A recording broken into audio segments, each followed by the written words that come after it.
he querido llegar con algunas ideas, aportar algunas reflexiones en esta etapa difícil en que nos encontramos. Difícil no porque la situación no sea adversa, sino porque nosotros necesitamos reencontrar algunas líneas de trabajo, algún pensamiento particular que nos coloque no solamente en la realidad del país, sino en el futuro del país, que es a lo que nos convoca la acción política. Y en este debate sobre los temas ideológicos aparece siempre nuestra relación estrecha y sincera con el pensamiento socialdemócrata. Y algunos amigos me han preguntado cómo se encaja la vida del radicalismo moderno en la Argentina con el pensamiento socialdemócrata. Yo quiero decirles que la socialdemocracia es, de algún modo, está definida como las reformas sociales en el marco de la vida democrática, es decir, sin revoluciones, y esta hace la diferencia con el marxismo revolucionario histórico. Y esta socialdemocracia ha tenido un gran crecimiento en Europa, sobre todo, que es el nido, el ámbito de la creación de la socialdemocracia, y este crecimiento se ha hecho muy fuerte después de la Segunda Guerra Mundial. Todos los países europeos hicieron una construcción de lo que se ha llamado el estado de bienestar, casi sin excepción, todas las democracias, por supuesto no las dictaduras, por ejemplo, de España y Portugal, pero sí las democracias, una construcción socialdemócrata. Construyendo, montando un sistema con un Estado muy eficiente, de muy buena calidad, y esto hay que tenerlo siempre presente, y con ese Estado de muy buena calidad, transfiriendo al Estado una cantidad de responsabilidades sociales que la economía anterior, la sociedad anterior no estaba en condiciones de cumplir, y que fue un poco la fisura por donde entró en las democracias europeas la perversión del fascismo y del nazismo, la necesidad de dar a las sociedades respuestas sociales que fueran eficientes, y voy a usar por primera vez esta palabra que en esta pequeña charla va a ser decisiva, y solidarias. Ahora bien, nosotros también en la sociedad argentina, Irigoyen empezó con una cantidad de políticas, tanto en el campo laboral, como después en algunas intervenciones que han quedado como ejemplares, por ejemplo, cuando se produce durante la guerra el problema del encarecimiento del trigo y por lo tanto del pan, él ya crea una retención a las exportaciones de trigo entonces para financiar un subsidio a la harina en el mercado interno. Y fue tan exitoso este programa de Irigoyen que al terminar la crisis quedaron 50 millones de pesos de la época, que son los que se usaron para hacer los barrios populares que hay todavía en Buenos Aires. Entonces nosotros teníamos una tradición, sobre todo en los gobiernos populares, Irigoyen, Alvear, después Irigoyen, de construcción de modelo socialdemócrata. Y después, de algún modo, la economía de bienestar encontró también estos modelos en el peronismo, y también se avanzó en el peronismo en algunas de estas construcciones. Pero a partir de mediados del siglo pasado, este modelo bastante avanzado de la Argentina y que para muchos era ejemplar, significativo, empezó a retroceder. Retrocedió sobre todo porque los gobiernos militares, los gobiernos autoritarios y algún gobierno constitucional, pienso en particular en Arturo Frondizi, retrocedieron del modelo socialdemócrata y empezaron a volver a modelos mucho más individualistas, muy parecidos al modelo norteamericano, que era el que tomaba primacía en la vida política. Siempre el ejemplo de cómo hace Estados Unidos, cómo es en Estados Unidos, y todavía sigue entre nosotros esta especie de preferencia o en todo caso prioridad del pensamiento norteamericano. Y todos los gobiernos autoritarios que en la segunda mitad del siglo XX fueron trágicos para nosotros en muchos sentidos, también retrocedieron en estos logros de la economía del bienestar. Les digo todo esto porque de algún modo la socialdemocracia europea, que no retrocedió, está ahora planteándose desafíos nuevos para adelante. Pero nosotros tenemos, desgraciadamente, que ver todo lo que retrocedimos para tratar de reconstruir aquello que fuimos perdiendo en estos años de falta de democracia o de confusión ideológica. Acuérdense que cuando Menem gana las elecciones en el 89, Alzogaray, que había sacado el 6%, dijo vamos a hacer gobierno. El modelo ultraliberal de Alzogaray había entrado por la puerta de atrás del peronismo y iba a hacer gobierno con Menem e iba a tomar una cantidad de medidas contra el Estado social. Entre otras, ustedes recordarán, la privatización de las jubilaciones, del régimen jubilatorio y la eliminación de otras cosas que ahora les voy a comentar. Nosotros, Raúl Alfonsín nos dijo mucho que teníamos que trabajar por lo menos en la igualdad de oportunidades. Esto es un valor entendido en la sociedad argentina, está en el nacimiento de nuestro país. Acuérdense que la Revolución de Mayo, que vamos a festejar, recordar los 200 años, es una revolución social en la Argentina, no así en los otros países. Y acá se elimina el tributo indígena, se elimina la esclavitud, o por lo menos empiezan las políticas contra la esclavitud, se eliminan todas las diferencias sociales, etc. Y esto no se hace en todo el resto de América Latina. Por eso es que la Argentina avanza mucho más que los otros. Acuérdense que Bolivia en 1810 era mucho más importante que la Argentina, y sin embargo ahí está Bolivia, por no haber podido hacer recién ahora, están tratando de hacer esos cambios sociales. Entonces esto de la igualdad de oportunidades está en la Constitución, está en nuestra tradición política, pero nosotros teníamos, y yo lo he hablado con Alfonsín en varias ocasiones, la preocupación de que esta igualdad de oportunidades era una igualdad de derechos, era una igualdad pasiva. La Constitución abre el campo para que todo el mundo pueda participar, comerciar, tener su pensamiento libre, crear instituciones, etc. Pero que la gente que está en situación de desigualdad de partida no alcanzaba con estas políticas pasivas. Hacían falta políticas activas, ir a llevarle a la gente el mensaje de la igualdad de oportunidades. Bueno, yo creo que hay por lo menos 3 instituciones de políticas activas de igualdad de oportunidades en la historia argentina. La primera es el voto universal, que era universal desde Rivadavia, pero se hace obligatorio desde Sáenz Peña. Y ahí viene la política activa, es obligatorio. Usted tiene que ejercer este derecho de igualdad que es ir a votar. La segunda, que es más o menos de la misma época, es la creación del ejército profesional y el servicio militar obligatorio. Todos los gente de mi edad y aún muchos más jóvenes recuerdan que el servicio militar nos igualaba y nos daba a los hombres una cantidad de instrumentos, y los que hemos estado en los cuarteles recordamos que teníamos compañeros analfabetos, compañeros que llegaban con enfermedades, etcétera, y que en el ejército recibíamos una igualación. Y la tercera es la escuela pública. La escuela pública con la obligación de la enseñanza. La enseñanza se volvió obligatoria. Y esto era una cosa muy importante, no solamente para los argentinos nativos, sino que esto hay que decirlo, mis amigos, y decirlo sin vergüenza, muchos de nuestros abuelos inmigrantes llegaban analfabetos o con formación educativa muy baja porque venían de las regiones más atrasadas de Europa. Entonces el Estado argentino se tuvo que hacer cargo no solo de alfabetizar a los criollos, sino de alfabetizar a los inmigrantes. Estos 3 instrumentos, si ustedes los miran, van a ver cómo han ido sufriendo deterioros. Y no en vano el gobierno de derecha de Carlos Menem, que es el más perfecto gobierno de derecha que hemos tenido en los últimos años, elimina el servicio militar obligatorio por razones que parecían ocasionales, pero que en definitiva no fue sustituido por nada. Deteriora la escuela pública y a la universidad, que recibió muy poco apoyo durante su gestión, y en algún momento incluso llegó a plantear públicamente la necesidad de eliminar la obligación del voto.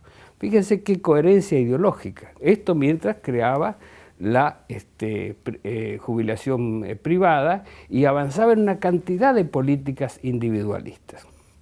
De modo que creo que tenemos que tener claro estas diferencias en el campo de la igualdad de oportunidades. La igualdad de oportunidades son no solamente derechos, sino políticas públicas que van a buscar a la gente en su atraso, en su ignorancia, en su desconocimiento, en su marginalidad, y las traen, las integran al proceso social. Ahora bien, en los tiempos modernos, aparte de esta cuestión, nosotros tenemos un debate con la derecha sobre el problema de la distribución del ingreso. Nadie en la Argentina dice que el ingreso esté bien distribuido. Todo el mundo habla de que hay que modificar la distribución. Y la palabra distribución se ha convertido en un eje de los debates políticos. Pero uno de los buenos ideólogos socialdemócratas europeos, Ludolfo Paramio, del Partido Socialista Español, dice: nuestra palabra no es distribución, nuestra palabra es ciudadanía. Y yo quiero que nosotros veamos un poco esto porque es decisivo para que tengamos claridad ideológica. ¿Qué es lo que nosotros hemos tenido? En primer lugar, hay dos distribuciones posibles.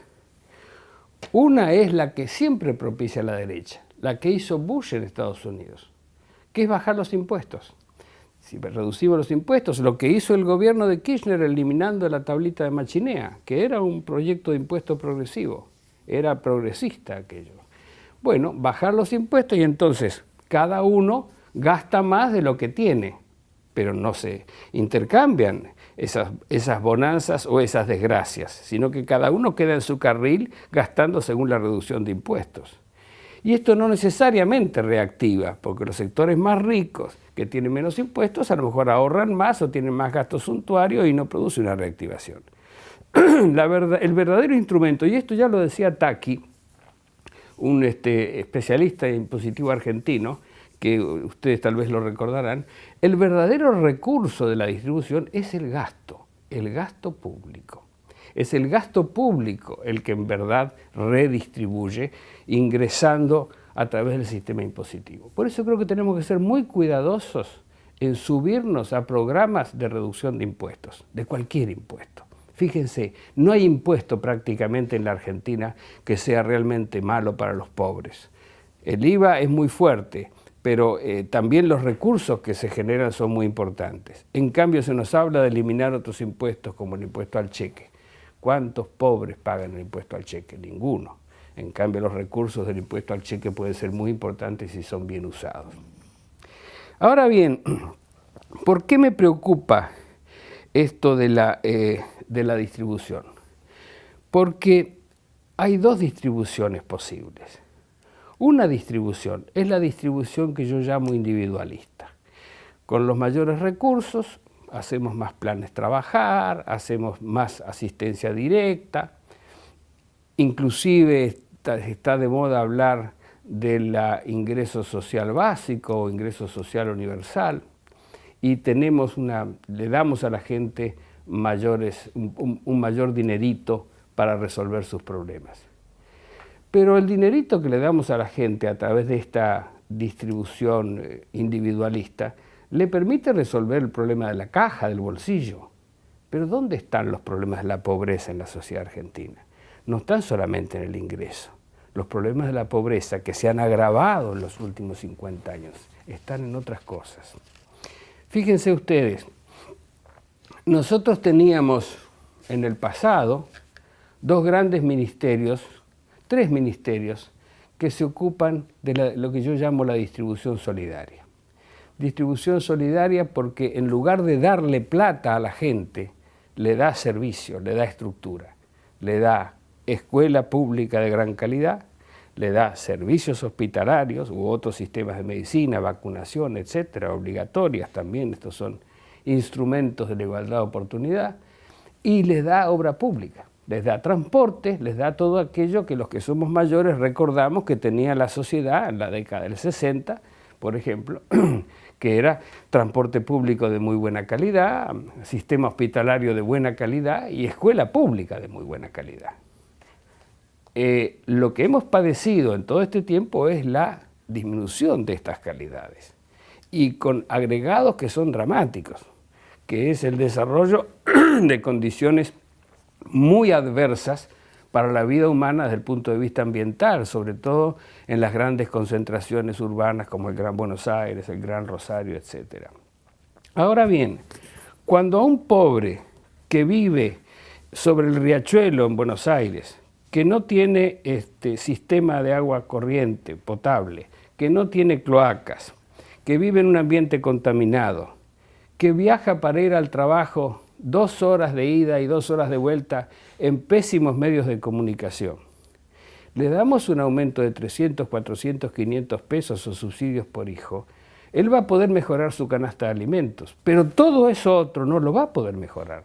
Nadie arregla con su ingreso personal el transporte que tiene que usar, ni las condiciones de agua potable o de sistemas cloacales, ni la cuestión medioambiental. Entonces acá aparece una deformación. La derecha nos deja en este lugar. Dice, no, nosotros les vamos a dar. La derecha también acepta que hay que mejorar los ingresos básicos de esa gente. Y también acepta en una negociación salarial una mejora de los salarios. Pero nosotros no estamos cumpliendo.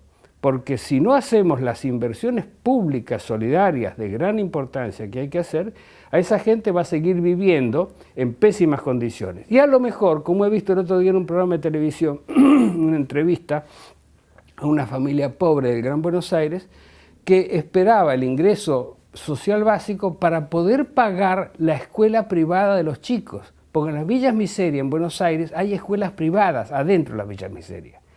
Quiere decir que entonces el recurso público que venía de los impuestos, que se lo damos en forma de dinero, en lugar de mejorar su situación, va a ir a reforzar el negocio de la educación privada.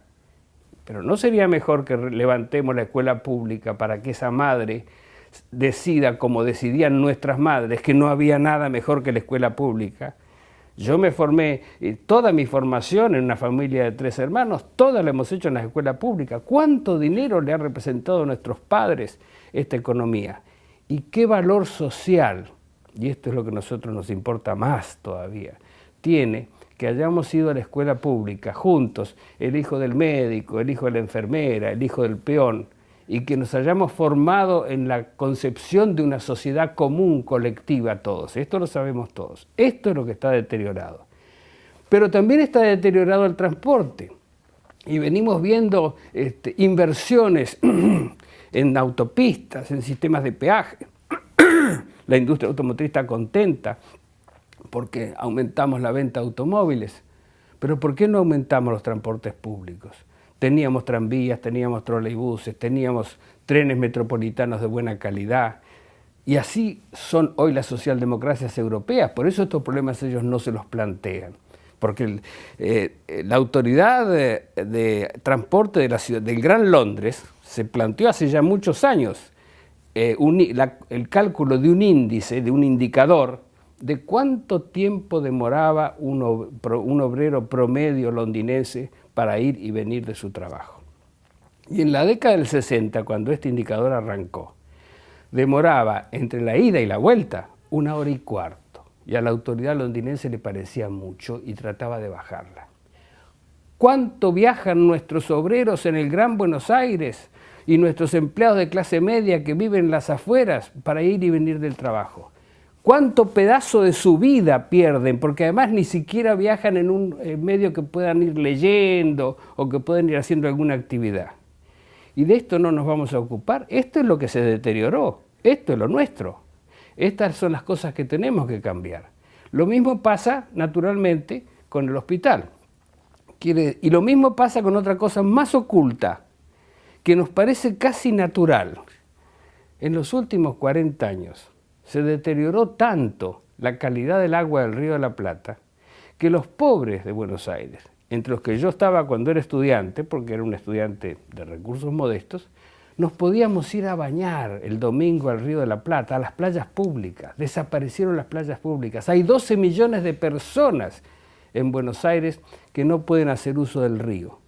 Y eso decimos, bueno, es un problema técnico, el agua se contaminó. Pero el problema social. Le quitamos el esparcimiento a la gente, los balnearios municipales. Ese también era un lugar de igualación, ese también era un lugar de vida social y solidaria. Entonces me parece que acá tenemos toda una cantidad de temas donde tenemos que tener mucho cuidado con el desvío ideológico y no darnos cuenta que en esto es en lo que hemos retrocedido con todos estos modelos en que se nos susurra al oído la solución individual. En todo se nos susurra la solución individual. Hacemos autopistas, tenemos más coches. La autopista Rosario-Córdoba cuesta 2.700 millones de dólares. Casi lo mismo que el execrado tren bala. Pero nadie habla del costo de esta autopista porque los intereses que hay ahí son muy importantes. Entonces, más automóviles y las sociedades no dan más escuelas privadas y entonces los pobres tienen que pensar en mandar los hijos a las escuelas privadas, o bien creamos una ruptura en la sociedad en que no existen unos y otros, y más sistemas de salud también privados mientras desmejoramos los hospitales. Y tuvimos además la jubilación privada, de modo que desaparecía el principio de solidaridad. Uno estaba en el carril de lo que había podido ahorrar. Fíjense a qué extremos habíamos llegado. Y todo esto nos parecía lógico y todavía nos parece bastante lógico y no alcanzamos a diferenciar el peso ideológico de unas alternativas y de otras. Ahora bien, ustedes me dirán, esta construcción de una sociedad social solidaria, de un Estado social solidario, tiene otros aspectos. Claro, fíjense, hemos discutido mucho sobre la seguridad. Cuando la seguridad es pública, es para ricos y para pobres. Cuando la seguridad se debilita, los ricos se van a un barrio privado, tienen vigilancia a las 24 horas como tengo yo acá en mi edificio, en la puerta, etc. Y la seguridad queda castigando dramáticamente a los más pobres. Esto también es el tema de la construcción de un sistema social solidario. Necesitamos seguridad pública. En París, donde yo viví durante los años del gobierno militar, no hay vigilancia a las 24 horas en ningún edificio de departamento y la gente no tiene que gastar en ese servicio porque lo que tiene es muy buena seguridad pública. Pobres o ricos, la seguridad pública funciona. Entonces, me parece que tenemos un espacio importante para trabajar en esto. Ahora, algunos teóricos de la socialdemocracia nos alertan sobre algunas cuestiones. Pierre Rosanvallon, que es uno de los grandes ideólogos socialdemócratas franceses, en alguna entrevista hace poco tiempo hablaba de otro asunto que nos importa, que es lo que los franceses llaman la proximité, que también viene de los norteamericanos. Eso de que, bueno, en definitiva, la escuela y todo podía ser administrada por la comunidad local e iba a tener los mejores resultados. Y a nosotros nos vendieron el argumento de la proximidad con la famosa descentralización. Descentralicemos, y a todos nos parecía precioso esto de descentralizar. Pero dice Rosanvallon, la proximidad destruye la distribución, porque nosotros lo hemos vivido en Argentina, descentralizamos la educación, y entonces las provincias pobres tienen recursos pobres para financiar escuelas pobres. Las ricas o las ciudades ricas tienen todo para hacer cosas ricas, o los barrios ricos que pueden tener cooperadoras de las escuelas con gente rica y que por lo tanto aporta más. Entonces, este argumento, cuidado con este argumento de la descentralización y que lo local es lo bueno, porque eso significa que lo local rico queda rico y lo local pobre queda pobre. Esto conspira también contra un principio de solidaridad, de distribución solidaria, de distribución a través del gasto y no solamente de los ingresos. Ahora bien, ¿a qué llama todo esto? Esto llama a una organización del Estado que tenga gran calidad, porque de lo contrario, ese Estado recaudador va a gastar mal o va a gastar de manera corrupta y entonces no vamos a tener estos resultados. Y esto del Estado es un tema crítico para nosotros, porque las administraciones radicales también, nacional, provinciales y municipales, hemos desatendido el problema del Estado. Y hemos usado muchas veces, no todas, pero una gran mayoría, por mi experiencia, lo que recorro, lo que converso, hemos utilizado el Estado para las políticas de misericordia. Y entonces damos un empleíto a la gente que está muy desprotegida para resolver su problema. Un empleo que generalmente lo inventamos porque no es necesario. Ese es un empleado que va a trabajar improductivamente, que no va a tener ningún futuro, y el presupuesto de la provincia o del municipio queda completamente perforado por estos gastos y entonces no se puede emprender ¿qué? La obra pública, esa que es la que distribuye solidariamente, esa que es la que en realidad nos mejora. No podemos hacer un balneario municipal, no podemos mejorar el sistema de transporte, no podemos mejorar la escuela, y entonces para resolver un problema individual estamos destruyendo la solución colectiva. Este es el camino inverso del que en realidad deberíamos estar recorriendo. Yo sé que es difícil en la vida política decirle a una persona no le puedo dar un empleo en la policía porque ya tengo mucha gente en la policía, o no le puedo dar un puesto de segundo portero en una escuela porque no hace falta. Pero tenemos que tomar de una buena vez la decisión de construir una sociedad para adelante en lugar de estar distribuyendo la miseria que tenemos ahora. Ahora, ese Estado tiene que tener transparencia, y tiene que tener transparencia para combatir la corrupción. La corrupción no es solamente un problema de los corrompidos, es un problema de los corruptores. Y en la Argentina no combatimos a los corruptores. Todos conocemos, los que hemos pasado por la función pública y en cargos de cierta relevancia, pero los más pequeños también, que el empresario es el que viene a ofrecernos cosas a cambio de que hagamos las cosas por izquierda. Y en algunos casos los grandes corruptores de obra pública tienen nombres y apellidos conocidos, pero la justicia nunca actúa contra ellos. Castigamos al empleado público o al funcionario, con lo cual hemos creado una especie de pánico en el sistema funcionarial y mucha gente no quiere aceptar la función pública porque va a terminar siempre en Comodoro Pi, haga lo que haga. Y en cambio no combatimos a los corruptores. Cuando a 2 o 3 de estos grandes personajes sean llamados por la justicia, como los empresarios son más asustadizos que los empleados públicos, los empresarios se van a empezar a cuidar y vamos a empezar a construir un Estado más transparente y un sistema más honorable. Ahora, esto también nos lleva a que miremos un poquito lo que ha pasado en la estructura del Estado argentino. Yo les he hablado recién de los ministerios de la solidaridad. Eran 3, por lo menos lo que se me ocurren. El de Obras Públicas, porque es el que se ocupa de los transportes, es en realidad el área de transporte y todos los servicios, energía, etcétera, donde hay mucho para hacer solidariamente, porque cuando subimos al subterráneo, no importa si somos ricos o pobres, viajamos todos igual y sentados al lado. Es un sistema clásicamente solidario, el de Obras Públicas. El de Salud, que también se entiende claramente, y el de Educación.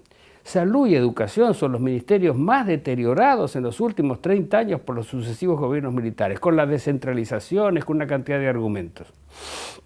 Y mientras se destruían esos ministerios, se construyó otro, que lo inventó Onganía, el Ministerio de la Misericordia, el Ministerio de Bienestar Social. Entonces, no le damos a la gente hospitales buenos, no le damos a la gente educación buena, pero creamos sistemas de asistencia directa, vale decir, la distribución individualista. Y ese es el ministerio que tiene ahora Alicia Kirchner. Y entonces, frente a ese ministerio, nadie de la derecha se enoja, nadie dice que no tienen que repartir, pero nadie dice que en realidad donde deberíamos estar haciendo el esfuerzo es en los otros. Porque ¿qué va a ser lo que nos va a pasar? ¿Qué es lo que nos está pasando? Que tenemos una juventud que no está encuadrada por no está contenida por la escuela, no está contenida por el servicio militar o alguna institución de servicio social, no está contenida por la seguridad pública, no está contenida por los transportes de buena calidad, no está contenida por la posibilidad de ir al río a bañarse y hacer un picnic como hacía yo cuando era estudiante joven. Entonces, esos jóvenes son los jóvenes que no les queda más que la noche y el paco. Entonces, no golpeemos sobre las consecuencias si no podemos combatir la infección. Estamos llamados a hacer un camino de reconstrucción de un Estado social solidario como el que supimos tener y la derecha nos ha destruido a lo largo de estos últimos 40 o 50 años y que nos está llamando a ponernos otra vez en marcha. Ahí el radicalismo, que tiene su historia, que tiene su experiencia y que tiene su legitimidad, tiene un gran trabajo para hacer. Reconstruyamos un Estado social solidario y la sociedad argentina encontrará otro rumbo. Buen trabajo para ustedes, me alegro mucho de saludarlos.